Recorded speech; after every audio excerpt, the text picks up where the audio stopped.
Hi friends, let's talk about encapsulation in Java. So, what is encapsulation? It is one of the fundamental concepts in object-oriented programming system concepts, nothing but OOPS concepts. Hence, encapsulation in generic term refers to putting the data and behavior together in one unit. For example, it is just like the medicine in capsule. Let us take one example. When we create a class in Java, it actually consists of variables and methods. Variable will hold the data and method is the code which will work around the data. The concept of encapsulation is attained through class in Java. So creating a class student with their members. Student ID, student name represents variables or data of a class. Student details is method member. This represents end of the method and this represents end of the class. Encapsulation also helps in achieving data hiding. It means that data and methods of an object should be hidden from the other objects. In Java, data can be hidden by using access specifiers like private, public, protected. Class member variables are made private so that they can't be accessible directly to the other classes. These member variables are accessed only through the setters and getters methods.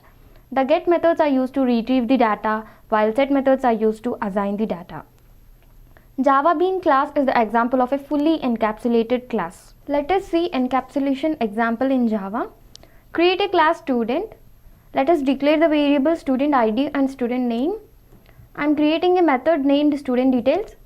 Now we will make variable data as private so that the data is not accessible by the other classes. I am creating set methods as well as get methods to the variables of the class. I am defining student details method with a println statement, printing ID and name. Finally, create a class student demo with a main method. Create an object for the student class. I am setting ID using set student ID method, passing value as 123. Similarly, set the name using set student name method, passing value as Abhinay. Next, invoke the student details method using the student object yes. After execution of the program, the expected output would be in this way. Some of the advantages of encapsulation in Java. By providing only a setter method or getter methods, we can make class read only or write only. And it also provides control over the data. Let's see one example program on control over data. For suppose, assume a condition that student IDs should be assigned only values greater than 100. To implement this condition, we will write a condition in the setter method.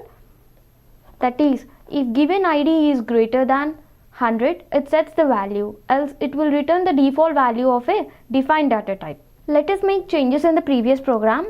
To know that value has been changed, I am using a println statement in my setter method, printing that user is setting the value.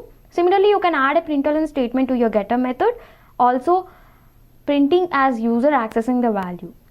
Same as the previous student demo class with a main method, here I am setting student ID as 23, which is less than 100.